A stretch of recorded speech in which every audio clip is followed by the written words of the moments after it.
कभी कभी किस्मत इंसान को ऐसी जगह ले जाती है जहां से वापस लौटना मुमकिन नहीं होता। 21 मार्च 2025 की रात लखनऊ के काकोरी इलाके के पानखेड़ा गांव में कुछ ऐसा ही हुआ था। रात के करीब 8 बजे मनोज लोधी ने अपने जिगरी दोस्त रोहित राजपूत को कॉल किया। चल न यार, थोड़ी देर बाहर चलते हैं, मनोज ने कहा। रोहित पहले तो टालने लगा, लेकिन दोस्ती में कब ना चली है। आखिरकार तैयार हुआ और दोनों अपने अपने घर वालों को ये कहकर निकल पड़े कि एक दोस्त की बर्थडे पार्टी में जा रहे हैं, जल्दी लौट आएंगे। लेकिन उस रात वो जल्दी लौटना किस्मत को मंजूर नहीं था। समय बीतता गया, 9 से 10 बज चुके थे, दोनों घर वापस नहीं लौटे। परेशान घर वालों ने फोन मिलाया, लेकिन उधर से सिर्फ एक जवाब आया, स्विच ऑफ। उधर गांव से कुछ किलोमीटर दूर एक सुनसान पुलिया के पास एक राहगीर गुजर रहा था। अंधेरे में सड़क पर कुछ अजीब पड़ा दिखाई दिया। जैसे ही वह करीब गया, उसके कदम रुक गए। सड़क खून से सनी हुई थी और वहां दो नौजवान बेसुध पड़े थे। जब उसने चेहरा देखा, शरीर कांप उठा। ये कोई और नहीं बल्कि वही मनोज लोधी और रोहित राजपूत हैं, जो 2 घंटे पहले अपने घर से दोस्त की बर्थडे पार्टी में जाने की बात कहकर निकले थे।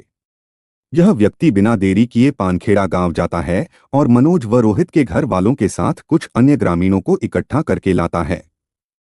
ग्रामीण वहां पहुंचकर देखते हैं, लेकिन तब तक बहुत देर हो चुकी थी। दोनों की सांसें थम चुकी थीं। कोई वहां से नजदीकी पुलिस स्टेशन में कॉल कर देता है। कुछ देर बाद पुलिस भी मौके पर पहुंच जाती है।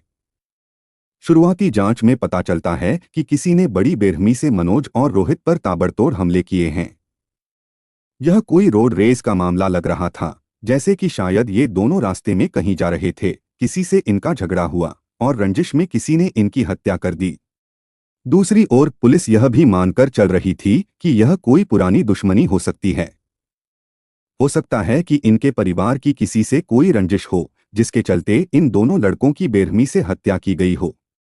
लेकिन यकीन मानिए, जब इस केस की सच्चाई सामने आई तो एक ऐसा मामला सामने निकलकर आया जिसकी उम्मीद किसी ने भी नहीं की थी। तो आखिर मनोज और रोहित की बेरहमी से हत्या के पीछे क्या साजिश थी? इन दोनों की हत्या किसने, क्यों, कब और कैसे की थी? तो चलिए आज की इस कहानी में विस्तार से जानते हैं। लेकिन उससे पहले अगर आपने अभी तक हमारे चैनल को सब्सक्राइब नहीं किया है तो अभी सब्सक्राइब कर लें, क्योंकि मैं इस चैनल पर इसी तरह की क्राइम स्टोरी लाता रहता हूं। और आपको ऐसा करने में सिर्फ 2 सेकंड लगेंगे, पर इससे मुझे काफी मदद हो जाएगी। नमस्कार दोस्तों, मैं विनय कुमार। अब पुलिस अपनी छानबीन में जुट जाती है। शुरुआती जांच में पुलिस 2 दिशाओं में तलाश कर रही थी। पहला एंगल यह था कि ये दोनों सड़क से जा रहे थे, किसी से इनका झगड़ा हुआ और उसी के चलते इनकी बेरहमी से हत्या की गई। दूसरा एंगल यह था कि किसी पुरानी दुश्मनी के चलते किसी ने सुनियोजित तरीके से इन दोनों की हत्या की हो। पुलिस छानबीन करती है तो मनोज की बाइक भी कुछ दूरी पर खड़ी मिलती है। हालांकि इन दोनों के मोबाइल फोन वहां नहीं मिलते। अगर बात करें इनके बैकग्राउंड की तो मनोज लोधी एक ITI का स्टूडेंट था, जबकि उसका दोस्त रोहित राजपूत हाल ही में रेलवे के टेक्नीशियन एग्जाम में सिलेक्ट हुआ था। यानी कि बहुत जल्द उसकी ज्वाइनिंग होने वाली थी। वह अपने घर पर बिल्कुल ठीक ठाक बैठा हुआ था, लेकिन उसका दोस्त मनोज उसे अपने साथ ले गया और फिर इन दोनों के साथ यह वारदात हो गई। पुलिस दोनों की डेड बॉडी को पोस्टमार्टम के लिए भेज देती है और इस केस की छानबीन शुरू कर देती है। पोस्टमार्टम रिपोर्ट जब आती है तो उसमें पाया जाता है कि मनोज लोधी पर 22 से 23 बार हमला किया गया था और एक तेज धारदार हथियार से ये हमले किए गए थे। वहीं रोहित राजपूत पर 4 से 5 बार हमला किया गया था। इससे ऐसा लग रहा था कि जिसने भी इन दोनों की हत्या की, शायद वह केवल मनोज को मारने के लिए आया था, लेकिन क्योंकि मनोज के साथ रोहित भी था, इसलिए मजबूरी में उसने रोहित को भी मार दिया। पुलिस इस केस की छानबीन शुरू करती है। सबसे पहले मनोज और रोहित के गांव के लोगों से बात की जाती है। साथ ही मनोज और रोहित की मोबाइल की CDR यानी कॉल डेटा रिकॉर्ड भी खंगाली जाती है। रोहित राजपूत के नंबर से तो पुलिस के हाथ कुछ नहीं लगता, लेकिन मनोज लोधी की CDR में पुलिस को कुछ ऐसा मिलता है जिससे इस केस की पूरी दिशा बदलने वाली थी। दरअसल पुलिस को पता चलता है कि मनोज लोधी अपने मोबाइल में 2 सिम का इस्तेमाल करता था। एक सिम उसकी आईडी पर थी जिससे वह अपने दोस्तों और रिश्तेदारों से बातें किया करता था, जबकि उसके मोबाइल में एक दूसरा सिम भी था जो उसने एक फर्जी आईडी पर लिया हुआ था। उस सिम से वह केवल और केवल एक ही नंबर पर बात किया करता था। यहाँ से पुलिस को शक होता है कि हो ना हो मनोज लोधी का किसी के साथ ऐसा कोई संबंध जरूर है जिसे वह छिपाना चाहता था। पुलिस ने क्योंकि गांव वालों से भी बात की थी तो उसे पता चला कि मनोज लोधी की स्कूल टाइम से ही एक गर्लफ्रेंड थी जिसे वह बहुत प्यार करता था और जिससे वह शादी भी करना चाहता था। लेकिन क्योंकि मनोज लोधी एक बेरोजगार लड़का था, इसलिए उस लड़की के घर वालों ने उसकी शादी नजदीक के ही एक गांव में एक लड़के से कर दी थी जो यूपी पुलिस में कांस्टेबल की नौकरी करता था। जिस फर्जी आईडी के सिम का इस्तेमाल मनोज लोधी कर रहा था, उस पर जिस नंबर से कॉल आता था, पुलिस उसकी लोकेशन ट्रेस करती है। जैसा कि पुलिस को शक था, वह नंबर कोई और नहीं बल्कि मनोज लोधी की गर्लफ्रेंड अंकिता का ही था। यानी कि इस केस में अब मनोज लोधी की गर्लफ्रेंड की एंट्री हो चुकी थी। पुलिस बिना देरी किए अंकिता के ससुराल पहुंच जाती है और वहां जाकर जब अंकिता से कुछ तीखे सवाल किए जाते हैं तो उसके चेहरे का रंग उड़ जाता है। पुलिस को उस पर शक होता है क्योंकि जिस दिन मनोज और रोहित की हत्या हुई थी, उस दिन अंकिता ने 35 बार मनोज लोधी को उसके फर्जी आईडी वाले सिम पर कॉल किया था। जब इस बारे में पुलिस ने अंकिता से पूछा तो वह साफ साफ इनकार कर देती है और कहती है कि उसने ऐसी कोई कॉल मनोज को नहीं की थी। यहाँ पर पुलिस का शक अंकिता की तरफ तो जा रहा था, लेकिन कोई ठोस सबूत नहीं था। इसके बाद पुलिस अंकिता के पति महेंद्र कुमार से बात करने का फैसला करती है, जो यूपी पुलिस में कांस्टेबल की नौकरी करता था। उसे ड्यूटी से घर बुलाया जाता है और जब उससे पूछताछ शुरू होती है तो इस केस में कुछ और बातें सामने आती हैं। सबसे पहले पुलिस नोटिस करती है कि महेंद्र कुमार, जो अंकिता का पति था और यूपी पुलिस में कांस्टेबल की पोस्ट पर कार्यरत था, उसके हाथ पर पट्टी बंधी हुई थी। पुलिस उससे पूछती है कि तुम्हारे हाथ में क्या हुआ, तो वह कहता है कि उसे एक दिन पहले चोट लग गई थी, लेकिन यह घाव बहुत ताजा दिखाई दे रहा था। अब पुलिस को कहीं ना कहीं महेंद्र कुमार पर भी शक होने लगता है कि हो ना हो रोहित और मनोज की हत्या में अंकिता और उसके पति महेंद्र कुमार का भी हाथ हो सकता है। पुलिस जब अंकिता के मोबाइल की जांच करती है तो उसमें एक सिम मिलता है जो फर्जी आईडी पर लिया गया था। उसी सिम से वह मनोज के साथ बातें करती थी।